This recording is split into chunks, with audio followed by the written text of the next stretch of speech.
तो हेलो दोस्तों, ये है इस मानवा का पार्ट 12। तो सबसे पहले जान लेते हैं कि अब तक हुआ क्या था। तो हमने देखा कि चानहो के बार बार कहने के बाद देसुंग भी अपनी अवेकनर की टेस्टिंग करवाने चला जाता है और वहाँ पे पहुँचने के बाद जब वो उस क्रिस्टल बॉल पे अपना हाथ रखता है तो वहाँ पे उपस्थित हर आदमी चौंक जाता है कि उस ग्लोब के अंदर इतने सतरंगी कलर क्यों दिख रहे हैं। और तभी हम देखते हैं कि देसुंग के पावर को वो ग्लोब हैंडल नहीं कर पाता, जिसके बाद वो चकनाचूर हो जाता है। और ये बात जब वहाँ के मैनेजर को पता लगती है तो वो देसुंग से कहता है कि आप प्लीज यहाँ से चले जाइए, क्योंकि आपकी टेस्टिंग अब बॉर्डर लाइन पे ही हो सकती है। वहाँ से निकलने के बाद देसुंग सारी बात चानहो को बताता है, पर तभी वो फील करता है कि एक बहुत ही शातिर हंटर पीछे से उसका शिकार करना चाहती है। पर शायद उस हंटर को ये बात नहीं पता थी कि शिकार तो हर कोई करता है, पर डेविल से बेटर शिकार कोई नहीं कर सकता। और फिर डेविल यानी कि हमारा देसुंग उसको वहीं पे निपटा देता है। तो हाँ, शिकारी खुद यहाँ शिकार हो गया। खैर, देसुंग को पता करना था कि आखिर उस हंटर को भेजा किसने है, तो इसके लिए वो पैंथियन के अंदर चला जाता है, जहाँ पे वो सोल प्रिजन की तलाश कर रहा था। और इसकी मदद से वो मरे हुए लोगों को बुला भी सकता है और उनकी यादों को भी देख सकता है। कुछ मिशन को कंप्लीट करने के बाद वो सोल प्रिजन को हासिल कर लेता है। पर जब वो पैंथियन के बाहर आता है तो देखता है कि उस हंटर की लाश वहाँ से गायब है। उसके बाद वो चानहो को कॉल करता है और कहता है कि मुझे कुछ कीड़े मिले हैं जिनको मैं मारना चाहता हूँ, तो इसीलिए मैं पैंथियन के अंदर जा रहा हूँ। तब तक तू बाहर मेरी माँ और बहन का ख्याल रखना। चानहो को तो देसुंग की कोई बात समझ में नहीं आ रही थी। इधर देसुंग को पता चलता है कि वो अपने हथियारों को रियल वर्ल्ड में भी रख सकता है, जैसा कि उसने अपने इंसाफ के खंजर के पावर को एक लकड़ी के टुकड़े में रख दिया। तो वो दोबारा से पैंथियन के अंदर जाता है और उसका मोटिव होता है अपनी प्यारी सी तलवार को हासिल करना। तो अंदर जाने के बाद उसका सामना होता है डॉग डीमन की आर्मी से, पर देसुंग उन सभी को कुत्ते की मौत मारता है। और उसके बाद उसका सामना एक सपोले से होता है जो कि बहुत ही ह्यूज था, पर देसुंग उस सपोले का भी फन कुचल देता है और फाइनली वो अपनी प्यारी सी तलवार को हासिल कर लेता है। पर वो तलवार अपने मालिक को पहचान नहीं पाती, तो अपने मालिक होने का प्रूफ देने के लिए देसुंग को उस तलवार से निकलने वाली पूरी एनर्जी को एब्जॉर्ब करना था। तो देसुंग पूरी एनर्जी को एब्जॉर्ब कर लेता है। फ्लेम किंग यानी कि वो तलवार कहते हैं कि मालिक मुझे माफ करना, मैं आपको पहचान नहीं पाया। तलवार देसुंग को बताती है कि आपके जाने के बाद कुछ घुसपैठियों ने हमारे ऊपर हमला करा और उन लोगों ने सारे डीमन को बहुत पीटा और उन्हें प्रताड़ित भी करा। कुछ देर बाद देसुंग को वहाँ पे एक एनर्जी ग्लोब दिखता है। तलवार कहती है कि मालिक, ऐसी एनर्जी तो उन घुसपैठियों के पास भी थी। खैर, देसुंग उस एनर्जी को कलेक्ट कर लेता है और वो डिसाइड करता है कि वो अभी भी पैंथियन के अंदर रहेगा और सारे मिशन को कंप्लीट करेगा। और जब सारे मिशन कंप्लीट हो जाते हैं तो वो पैंथियन को कहता है कि अब मुझे बाहर जाना है। इधर बाहर की दुनिया में हम सोल क्लैन को देखते हैं और यहीं पे हमें पता चलता है कि लाइसेंस टेस्ट हर क्लैन के लिए बहुत मायने रखता है और इस टेस्ट को जीतना ही हर क्लैन का मकसद है। सोल क्लैन के डायरेक्टर बताते हैं कि हमारी तरफ से चोयोंग इस एग्जाम में हिस्सा लेगी। हम चोयोंग को देखते हैं जो बहुत ज्यादा ट्रेनिंग कर रही है। तभी क्लैन के लीडर मिस्टर जूनियोंग कहते हैं कि देखो, तुम्हारे अंदर फोकस की कमी है और भले ही तुम्हारा ग्रेड बी है, पर तुम बहुत ज्यादा पावरफुल हो और मुझे यकीन है कि तुम होंगमा क्लैन के जिनचुल को हरा दोगी। तभी हमें होंगमा क्लैन भी दिखाया जाता है और क्लैन के लीडर मिस्टर ली कहते हैं कि हम भी इस टेस्ट में अपना 100% देंगे। और तभी हमें जिनचुल को दिखाया जाता है जो कि ए ग्रेड का अवेकनर है और मिस्टर ली उसके अंदर कोई सुपर सीरम इंजेक्ट कर रहे हैं और जिसके बाद उसकी पावर बहुत ज्यादा बढ़ जाती है। तो पूरी दुनिया और क्लैन को लगता है कि फाइनल मुकाबला चोयोंग और जिनचुल के बीच में होगा, पर कहीं ना कहीं ये सारे लोग हमारे किंग ऑफ द हेल को भूल गए थे। तो इस चैप्टर की शुरुआत में हमें पता चलता है कि पिछले साल के मुकाबले 25% अवेकनर लोगों की संख्या बढ़ गई है और क्योंकि इस साल बहुत ज्यादा लोगों ने अप्लाई करा है तो एसोसिएशन ने फैसला किया था कि इस साल इस टेस्ट का मेथड ही बदल दिया जाएगा। और तभी हम एक कार को देखते हैं जो बहुत ही तेजी से लोकेशन की तरफ आ रही थी। हमें पता चलता है कि ये होंगमा क्लैन के मिस्टर ली और जिनचुल है। सारे मीडिया वाले टीआरपी के लिए उनकी तरफ भागते हैं और तभी हम मिस्टर ली और जिनचुल को देखते हैं। तभी एक रिपोर्टर पूछती है कि मिस्टर ली, ये तो वही धोखेबाज आदमी है ना जो आपके बगल में है, जिसकी वजह से 2 साल पहले का टेस्ट बर्बाद हो गया था। तो क्या हम लोग अनुमान लगा ले कि होंगमा क्लैन इस बार इसी बंदे को लेके आगे आएगा? तभी दूसरा रिपोर्टर पूछता है कि मिस्टर ली, आप लोगों के क्लैन ने जो 2 साल पहले बेईमानी की थी उसकी वजह से आप पिछले साल हिस्सा नहीं ले पाए थे, तो आप हमें ये बताइए कि ये जो आपका पार्टिसिपेंट है इसके बारे में आपका क्या ख्याल है? मिस्टर ली अपने मन में कहते हैं कि ये बदतमीज बेवकूफ, इनको तो मैं बाद में देख लूंगा। पर वो कहते हैं कि कि 2 साल पहले जो घटना घटी थी मुझे उसका अफसोस है। तभी वो रिपोर्टर कुछ देर के लिए कहानी का मेन कैरेक्टर बन जाता है, क्योंकि वो कहता है कि मिस्टर ली, आप जो ये अफसोस और दुर्घटना वर्ड का यूज कर रहे हो ये आपके मुंह से अच्छी नहीं लग रही। ऐसा लग रहा है कि आप अपनी जिम्मेदारी से भाग रहे हैं। तभी मिस्टर ली उसके कंधे पे अपना हाथ रख देते हैं और कहते कि हम इस साल का टेस्ट बहुत ही सफाई और निष्पक्ष रूप से देंगे, मैं इसका वादा करता हूँ आप लोगों से। उसके बाद वो जिनचुल को लेके अंदर की तरफ जाने लगते हैं और तभी हमें उस जगह को दिखाया जाता है जहाँ पे ये टेस्ट होने वाला है। अंदर जाते वक्त जिनचुल उनसे पूछता है कि आपको उन लोगों को सबक सिखाना चाहिए था। तभी मिस्टर ली कहते कि जिनचुल सॉफ्ट हो जाता है और कहता है कि सर मैं तो बस मजाक कर रहा था। मिस्टर ली कहते कि अच्छा है कि तुम्हें मजा आ रहा है, पर तुम कुछ ज्यादा एक्साइटेड मत हो जाना, क्योंकि अगर तुमने अपनी पावर यहाँ पे शो करी तो उसकी वजह से पक्का हम लोग परेशानी में आ जाएंगे। तभी पीछे से सोल क्लैन के लीडर आते हैं। वो कहते कि मैं जानने को बेसब्र हूँ कि तुम्हें कौन सी परेशानी सता रही है। तभी मिस्टर ली पीछे पलट के देखता है और कहता है कि अरे तुम तो हेड वांग जुनियंग हो। वांग जुनियंग कहते कि हाँ बहुत दिन हो गए तुमसे मिले हुए मिस्टर ली।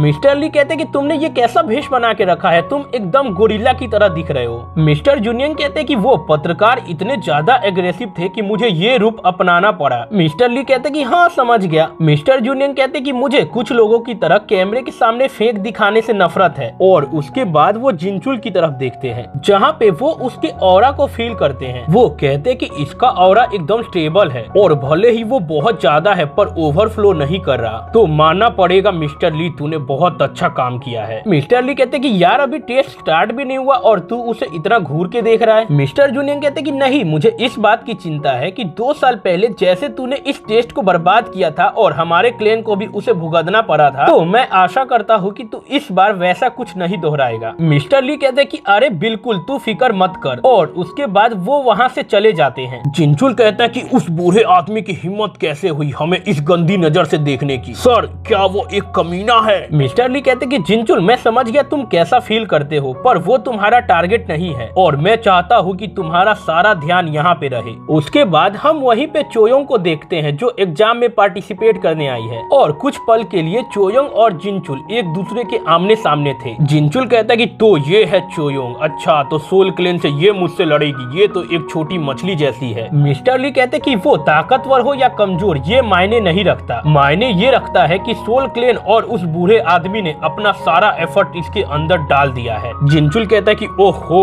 अब मैं समझ गया और उसको कुचलने में मुझे वाकई में बहुत ज्यादा मजा आएगा। मिस्टर जूनियन कहते कि मुझे पता नहीं तुम दोनों कौन सी खिचड़ी पका रहे हो, पर वो जो भी हो मुझे पता है कि वो चोयोंग के खिलाफ काम नहीं करेगा। तभी उन्हें एकदम से एक ऑरा फील होता है जिसको देखने के बाद वो चौंक जाते हैं। तो हाँ वो होता है हमारा हान देसुंग, और उसका कदम पड़ते ही पूरी दुनिया को पता चल जाता है। और ये मोमेंट वैसा ही था जैसा कि रॉकी भाई जब केजीएफ में अपना कदम डालते हैं। मिस्टर जूनियंग उसके पावर का टेस्ट लेने के बाद चौंक जाते हैं और तभी देसुंग उनके जस्ट बगल से निकलता है। तभी चोयोंग पूछती है कि सर आपको क्या हो गया। वो तो ऐसा लग रहा था जैसे पैरालाइज हो गए। वो पूछती है कि सर आपको क्या हो गया। मिस्टर जूनियंग धीरे से बोलते कि चोयोंग सावधान रहना। चोयोंग कहती कि सर आप क्या बोल रहे हो। फिर वो कहती कि अच्छा वो होंगमा क्लैन वाले, सर आप टेंशन ना लो, मैं उनके सामने घुटने नहीं टेकूंगी क्योंकि मैं उन्हें करारा जवाब दूंगी। तभी मिस्टर ली बोलते कि मैं उनकी बात नहीं कर रहा। वो देसुंग की तरफ देख के बोलते हैं कि मैं उस आदमी की बात कर रहा हूँ। तभी देसुंग को चानहो का कॉल आता है जो कहता है कि यार मुझे बहुत ज्यादा काम था इसीलिए मैं वहाँ पे नहीं आ पाया। देसुंग कहता है कि कोई बात नहीं मेरे भाई, और तूने जो मुझे कपड़े दिए हैं ना मैं उसका बहुत अच्छे से ख्याल रखूंगा। चानहो कहता है कि अरे भाई तू उस बात को भूल जा, वैसे भी मैं उन कपड़ों को नहीं पहनता। तभी अनाउंसमेंट होती है कि सारे हंटर हॉल नंबर 3 में आ जाए, और क्योंकि 30 मिनट के अंदर में एग्जाम स्टार्ट हो जाएगा तो सारे एप्लीकेंट वो इक्विपमेंट पहन ले जो हमारी तरफ से दिया गया है। चानो कहता है कि भाई ये स्टार्ट होने वाला है तो तू अंदर जा और जब खत्म हो जाएगा तो मुझे कॉल कर देना। देसुंग बोलता है कि ओके,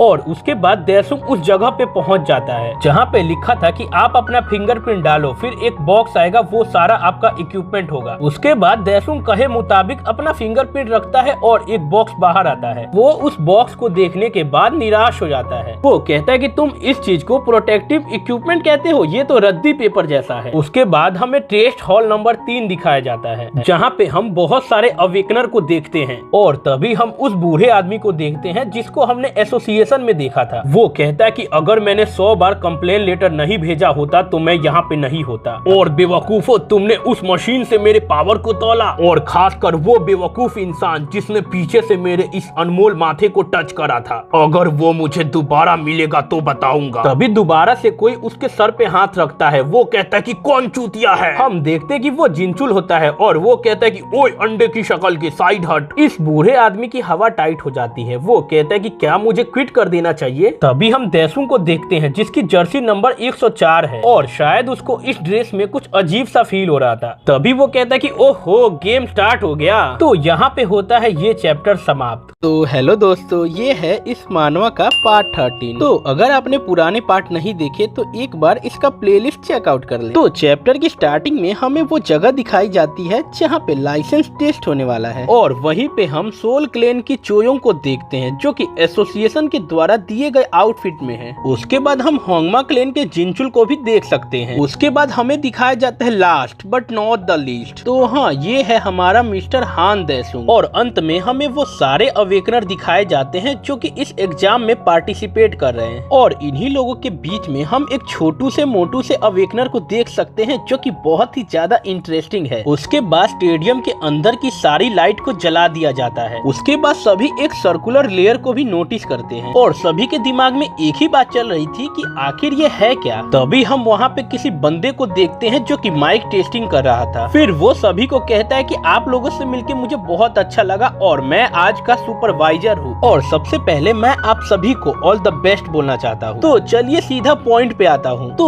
इस बार ऑर्गेनाइजेशन ने आप लोगों के लिए 3 फ्लोर का लेयर बनाया है और हर फ्लोर के लिए आपको एक अलग सिनेरियो दिया जाएगा और आपकी रिक्वायरमेंट भी अलग होगी उस फ्लोर को कंप्लीट करने के लिए। कुछ अवेकनर कहते हैं कि 3 फ्लोर क्या बकचोदी है यार। दूसरा कहता है कि मैं तो अपनी लाइफ में पहली बार देख रहा हूँ कि 1 गेट और 3 फ्लोर। तभी उन सब के बीच में से एक अवेकनर अपना हाथ उठाता है और वो सुपरवाइजर से कहता है कि सर हमें हमारे वीपन कब दिए जाएंगे। सुपरवाइजर कहता है कि इस टेस्ट में किसी भी पार्टिसिपेंट को कोई वीपन नहीं दिया जाएगा, बल्कि आप लोग तो कोई भी हथियार नहीं ले जा सकते सिवाय इस प्रोटेक्टिव इक्विपमेंट के जो आपने अभी पहन रखा है। तभी एक अवेकनर बोलता है कि माफ करना सर, पर आप कहना क्या चाहते हो? आप ये सोच भी कैसे सकते हो कि हम लोग बिना वीपन के एक दूसरे से फाइट करेंगे। तभी उन सबको एक अलग वॉइस सुनाई देती है और वो एक एआई होती है जो कहती है कि मेरा नाम है एआई और मैं आपकी मदद करूंगी। तो सबसे पहले आप लोगों के टेस्ट का टॉपिक है एडेप्टेशन। तो हम देखेंगे कि आप लोग पूरी ठंडी में या बहुत ज्यादा गर्मी में अपने प्योर एबिलिटी का यूज किस तरह करते हो। और वैसे भी एक प्योर हंटर का पावर उसकी इक्विपमेंट नहीं बल्कि उसका ऑरा होता है जो कि उसके बॉडी के बाहर फ्लो करता है। और सीधी बात कहूँ तो हम देखना चाहते हैं कि आप हर सिचुएशन में अपने स्ट्रेंथ का यूज किस तरह करते हो। तो अगर कोई सवाल नहीं है तो गेट को खोला जा रहा है और तभी हम देखते हैं कि वहाँ पे एक पोर्टल खुल जाता है। सुपरवाइजर कहता है कि अब आप लोग एक एक करके उस पोर्टल के अंदर जा सकते हो और आप सभी को बेस्ट ऑफ लक। और तभी हम देखते हैं कि सारे लोग उस पोर्टल के थ्रू गेट के पहले फ्लोर पे पहुंच गए और उस जगह का नाम था रेन फॉरेस्ट। और हम देखते हैं कि वहाँ पे पहुँचने के बाद हर किसी को पसीना आने लगता है। एक अवेकनर कहता है कि साला ये कौन सी जगह है, मैं तो सांस भी नहीं ले पा रहा। दूसरा कहता है कि यार अगर ऐसे ही गर्मी रही तो मैं तो टेस्ट देने के पहले ही पिघल के गायब हो जाऊंगा। तभी हम देखते हैं कि उन सारे अवेकनर को एक डिस्प्ले पे दिखाया जाता है। तो हाँ, ये है एसोसिएशन का कंट्रोल रूम जहाँ पे इन सारे अवेकनर पे नजर रखा जा रहा है। तभी एक स्टाफ कहता है कि यार इन सारे पार्टिसिपेंट की हालत तो बहुत ज्यादा खराब है। दूसरा कहता है कि तुझे नहीं लगता कि इस बार टेस्ट की डिफिकल्टी बहुत ज्यादा है? तो वो जवाब देता है कि है, पर यार मुझे नहीं लगता कि सारे लोग एक साथ फेल हो जाएंगे, तुझे लगता है क्या? तीसरा कहता है कि मुझे नहीं लगता कि ऐसा कोई केस होने वाला है। तभी वो लोग सोल क्लैन की चोयोंग को देखते हैं और कहते कि यार इसके अंदर कितना धैर्य है। उधर चोयोंग कहती है कि मैं जितना हो सके अपने दिमाग को खाली कर लेती हूँ ताकि मेरी जो एनर्जी कंज्यूम हो रही है वो कम हो जाए। तभी सोल क्लैन के लीडर मिस्टर जूनियंग कहते कि वाओ मेरी चोयोंग बहुत अच्छा कर रही है। तभी कोई कहता कि हाँ चोयोंग अच्छा तो कर रही है, पर मुझे नहीं लगता कि वो होंगमा क्लैन के जिनचुल जितना अच्छा कर रही है। तभी हम होंगमा क्लैन के जिनचुल को देखते हैं जो कहता है कि यार सीरम का कितना अच्छा असर हो रहा है। तभी कुछ एम्प्लॉय कहते हैं कि इस बार होंगमा क्लैन ने बहुत जबरदस्त तैयारी करी है और मैं देखना चाहूंगा कि उनकी तैयारी कितनी ज्यादा अच्छी है। मिस्टर ली कहते कि पक्का जिनचुल को देखने के बाद सोल क्लैन के बुढ़ऊ की हालत खराब होगी। वो पीछे पलट के कहते कि अरे बुढ़ऊ तुम्हारी तो इतने में हालत खराब हो गई। अभी हम मिस्टर जूनियंग को देखते हैं जिनकी हालत खराब थी। मिस्टर ली कहते कि यार इतनी जल्दी तुम्हारी हालत खराब नहीं हो सकती। तभी हम देखते कि वो सारे लोग स्क्रीन पे हान दैसुंग को देख रहे थे। वो कहते कि यार इस बंदे को तो क्लाइमेट का का कोई असर ही नहीं हो रहा और ये बंदा इतना शांत कैसे है। तभी मिस्टर ली भी स्क्रीन की तरफ देखता है। वो दैसुंग को देख के चौंक जाता है। वो कहता है कि ये लड़का। सारे लोग कहते हैं कि यार इसको तो एक बूंद भी पसीना नहीं आ रहा और तो और यार हमें इसकी ऑरा भी दिखाई नहीं दे रही। मिस्टर ली कहते कि ये मत कहना कि वो अपना ऑरा छिपा रहा है। सारे लोग कहते कि यार मानना पड़ेगा लड़के में दम है। तभी हम दैसुंग को देखते हैं जिसने पैंथियन की मदद से कोई एनर्जी लिक्विड पी लिया था, जिसके बाद वो कोई भी क्लाइमेट चेंज और सिचुएशन को झेल सकता है। वो कहता है कि मुझे पता है कि ये टेस्ट के रूल के खिलाफ है, पर मुझे खुशी है कि मैंने उसे पी लिया और वैसे भी जब तक मैं पकड़ा नहीं जाता मुझे कोई नुकसान नहीं है। अभी कुछ अवेकनर कहते हैं कि यार ये कब स्टार्ट होगा, मैं तो मरा जा रहा हूँ। तभी हम देखते हैं कि उनके हाथ में लगी हुई लाइट बैंड ग्लो करने लगती है और तभी एआई बोर्ड कहती है कि तो आप सभी लोग यहाँ पे आ गए और मैं आपको बताना चाहती हूँ जो भी सबसे पहले 20 स्वाम्प ऑक्स का हंट करेगा वो इस राउंड को पार कर लेगा। तभी हम दैसुंग को देखते हैं जो मन में कहते हैं कि बस 20 हंट करने हैं। तभी हम देखते हैं कि वो बहुत ज्यादा फुर्ती में वहाँ से निकल जाता है ऑक्स को हंट करने। बाकी लोग भी ये सब देख के भागने लगते हैं और कहते हैं कि यार हम हार नहीं सकते। तभी हम एक अवेकनर को देखते हैं जो बहुत तेजी में भाग रहा था। तभी उसका पैर एक पत्थर से टकरा जाता है और वो वहीं पे मुंह के बल गिर जाता है। वो कहता है कि साला ये जंगल। तभी उसकी नजर सामने की तरफ जाती है। वो कहता है कि वाओ यार ये तो पानी है, मतलब कि मैं जिंदा बच जाऊंगा। और क्योंकि वो प्यासा था और चलने के लायक नहीं था तो वो रेंगते हुए वहाँ तक पहुँच जाता है। पर जैसे ही वो पानी पीने के लिए अपना हाथ बढ़ाता है वो देखता है कि अरे ये क्या है। दरअसल वो एक कीड़ा होता है जो इसे अपनी तरफ खींच लेता है और तभी हमें इसका नाम बताया जाता है जो कि स्टिकी वर्म होता है, जो कि दलदल के बीचों बीच रहता है और अपने शिकार को लुभाने के लिए एक पानी के आकार का शेप ले लेता है। वो अवेकनर को अपने मुंह में ले लेता है। तभी अनाउंसमेंट होती है कि पार्टिसिपेंट नंबर 94 एलिमिनेट हो गया और तभी इमरजेंसी प्रोटेक्टर रनिंग करने लगता है और तभी हम उस स्टिकी वर्म को देखते हैं जो अपने मुंह को फुला रही है और फिर वो उस अवेकनर को बाहर निकालती है जो कि किसी तरह के बैरियर में था। हमें पता चलता है कि ये एक प्रोटेक्टिव बैरियर है और जब तक रिकवरी टीम नहीं आएगी ये ऐसे ही काम करेगा ताकि पार्टिसिपेंट को कोई भी डैमेज ना हो। उसके बाद हम किसी को देखते हैं जो कि टारगेट की तरफ भाग रहा है। तो हाँ, वो दैसुंग होता है जो कि बहुत तेजी में उन ऑर्क्स को मारने जा रहा है। वो अपने आसपास देख के बोलता है कि ये जगह भी वो जगह नहीं है जहाँ पे मुझे जाना है। फिर वो वहाँ से भी बहुत तेजी में आगे निकल जाता है। इधर हम रिकवरी टीम को देखते हैं जो कि उस अवेकनर के पास पहुंच गए हैं जो कि प्रोटेक्टिव बैरियर के अंदर था। तभी हम देखते हैं कि रिकवरी के टीम लीडर के पास एक मैसेज आता है जिसके अंदर लिखा था कि पार्टिसिपेंट नंबर 104 हान दैसुंग को ट्रैक करो। वो लीडर कहते कि नंबर 104 हान दैसुंग। तो यहाँ पे ये चैप्टर समाप्त हो जाता है। तो हेलो दोस्तों, ये है इस मानवा का चैप्टर 14। तो अगर आपने पुराने पार्ट नहीं देखे तो एक बार जाके इसका प्लेलिस्ट चेकआउट कर ले। तो पिछले चैप्टर में हमने देखा कि सारे अवेकनर अपने टेस्ट के लिए तैयार है और इनका मिशन होता है कि इनको स्वयं ऑक्स को मारना है। तो हम दैसुंग को देखते हैं जो बिना कोई वक्त गवाए ऑक्स को मारने चला जाता है। इधर रिकवरी टीम के लीडर के पास एक मैसेज आता है जिसमें लिखा था कि प्लेयर नंबर 104 हान दैसुंग पे नजर रखो। तभी हम एक डीमन ऑर्क को देखते हैं जो कि बेहद ज्यादा गुस्से में है और वो पीछे पलट के किसी को देखता है। तो वो दैसुंग होता है जो कहता है कि मुझे अफसोस है क्योंकि मैंने सोचा था कि इस पत्थर से तुझे पीछे से मारूं और ये वाकई में लाजवाब होता। तभी वो डीमन ऑर्क बहुत गुस्से में आ जाता है। दैसुंग कहता है कि अबे सुअर की शक्ल के, लगता है तुझे भी मजा आता। तभी वो ऑर्क बहुत गुस्से में चिल्लाने लगता है और वो दैसुंग पे हमला करने के लिए आता है। पर तभी दैसुंग उस बड़े से पत्थर को उसके ऊपर छोड़ देता है और वो पत्थर उस ऑर्क के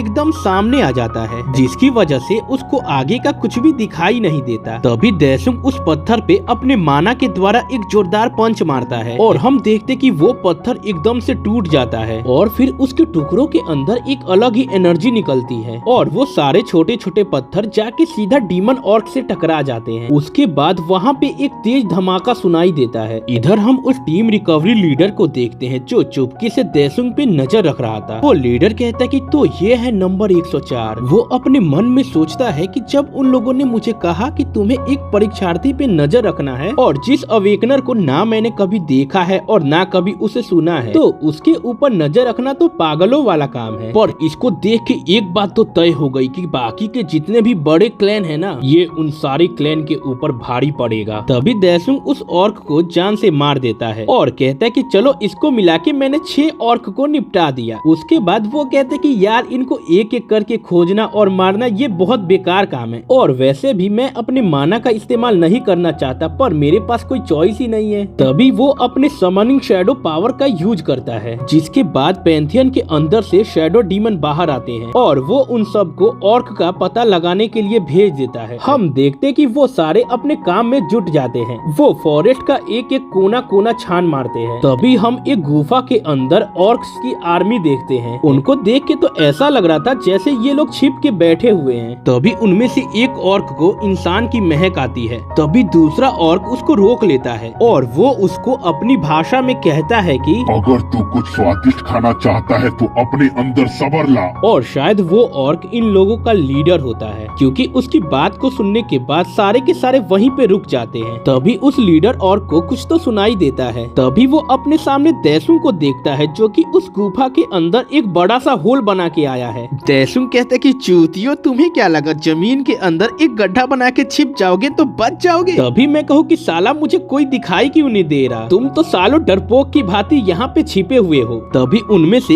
एक ऑर्क कहता है कि खाना खुद चल के हमारे पास आ गया, वो भी अपने पैरों पे। दूसरा कहता है कि मुझे तो पहले से पता था, तभी तो तुझे रोक के रखा था। वो सारे के सारे ऑर्क आपस में खुश हो जाते हैं। भी दैसुंग एक लकड़ी का टुकड़ा बाहर निकालता है और हमें तो पता ही है कि वो उसकी प्यारी सी फ्लेम वाली तलवार है। दैसुंग उन ऑर्क को गिनने लगता है और कहता है कि यहाँ पे 20 से तो ज्यादा ही होंगे, और वो तलवार से कहता है कि तुम पहले से इतनी चिचिंग क्यों कर रहे हो? तो फ्लेम शॉर्ट कहती है कि मास्टर ये सारे आपको एक भोजन की तरह देख रहे हैं, तो मास्टर बताइए मेरे लिए क्या ऑर्डर है? दैसुंग कहता है कि इन सारे कमीनों को देख के मुझे हंसी आ रही है, तो फ्लेम किंग एक काम करो, इन सबको जिंदा जला दो। तभी सीन शिफ्ट होता है और हम किसी को भागता हुआ देखते हैं। तो वो कोई और नहीं बल्कि सोल क्लेन की चोयोंग होती है, जो कि अपने ऑरा का यूज करके ऑक्स का पता लगा रही थी, और इसके लिए उसने अपने ऑरा को एक्सपेंड कर दिया था। हम देखते कि उसके ऑरा के एक्सपेंड होते ही वो एक ऑर्क का पता लगा लेती है। वो कहती है कि चलो एक और मिल गया, और उसके बाद वो उस ऑर्क के ऊपर हमला कर देती है, और वो ऑर्क बहुत ज्यादा फास्ट होता है और पलक झपकते ही वो गायब हो जाता है। पर चोयोंग भी कहाँ हार मानने वाली थी, वो अपने ऑरा का यूज करके उसके ऊपर अटैक करती है, जिसके बाद वो ऑर्क वहीं पे गिर के ढेर हो जाता है। चोयोंग देखती है कि वो ऑर्क वहीं पे छटपटा रहा है। वो कहती कि अगर मैं इसी रेट से मारते रही ना तो पहला रैंक तो मेरा ही होगा, वो भी 1 घंटे के अंदर में। तभी वो देखती है कि वो ऑर्क एकदम से उठ के भागने लगता है। चोयोंग कहती है कि तेरी इतनी हिम्मत, मुझसे बच के भागेगा? चोयोंग कहती है कि तू मेरा चौथा शिकार है, और वो अपने हथियार को उसकी तरफ फेंकने ही वाली होती है। पर तभी वो देखती है कि किसी ने उस ऑर्क का गर्दन काट दिया। वो गुस्से में पीछे पलट के देखती है कि किसने मेरे शिकार को छीन लिया। तो हाँ, वो होंगमा क्लैन का जिनचुल होता है, जो कि चूतिया जैसी स्माइल कर रहा था। तभी हमें वो ऑर्क दिखाया जाता है जो बेचारा वहीं पे निपट गया। तभी चोयोंग जिनचुल की तरफ देख के बोलती है कि तू है होंगमा क्लैन वाला। इधर जिनचुल कहता है कि हाँ, फाइनली मैंने 5 ऑर्क तो मार ही दिए। इधर चोयोंग गुस्से में बोलती है कि होंगमा क्लैन से और क्या ही एक्सपेक्ट कर सकते हैं, तुम लोग तो चीटर हो ही और दूसरे के शिकार को अपना बना रहे हो। जिनचुल कहता है कि ओ ये एक परीक्षा चल रही है और यहाँ पे मेरा तेरा क्या होता है? तुझे देख के तो ऐसा फील आ रहा है कि तू एक ऑर्क से भी ज्यादा बेवकूफ है। चोयोंग कहती है कि तेरे जैसे बेवकूफ से और एक्सपेक्ट भी क्या करेंगे, जो कि खुद मेहनत करने के बजाय दूसरों के शिकार को अपना बना रहा है, और तू दूसरों को बेवकूफ बता रहा है। तो तूने एक और बात प्रूफ कर दिया कि गिरा हुआ काम करना तेरे क्लैन की परंपरा है। जिनचुल कहता कि हाँ, फिर तो तेरे क्लैन की परंपरा है कि मूर्खों को पैदा करना हर साल। तभी हम देखते कि वो गुस्से में एक दूसरे की तरफ देखने लगते हैं। जिनचुल कहते कि साली कुतिया को यहीं पे मार दूं क्या, क्योंकि मैंने जितना सोचा था ये उससे ज्यादा परेशान करने वाली है। फिर वो कहते कि नहीं, मुझे सेकंड मिशन तक इंतजार करना चाहिए, और वो गुस्से में चोयोंग की तरफ देखता है। तभी चोयोंग भी उसे एक चूतिया समझ के इग्नोर कर देती है और फिर वो वहाँ से चली जाती है। खैर, जाते जाते वो जिनचुल को अपना मिडिल फिंगर दिखाती है और कहती कि अपने आप से खेल बेवकूफ। जिनचुल गुस्से में कहता है कि मैं इसको यहीं पे मार दूंगा, और फिर वो गुस्से में उसकी तरफ बहुत तेजी में बढ़ता है। ऐसा लग रहा था कि जैसे वो उसे जान से मारने के लिए जा रहा है, और तभी उन्हें एक तेज धमाका सुनाई देता है। वो दोनों अपनी फाइट को रोक के उस तरफ देखने लगते हैं जिस तरफ से ये तेज धमाका सुनाई दिया था। जिनचुल कहता है कि वहाँ पे हो क्या रहा है। तभी चोयोंग के भी पसीने आने लगते हैं। वो कहते हैं कि आखिर वो था क्या। तो यहाँ पे होता है ये चैप्टर समाप्त। तो अगर आपको वीडियो अच्छा लगे तो इसको लाइक करके चैनल को सब्सक्राइब कर देना।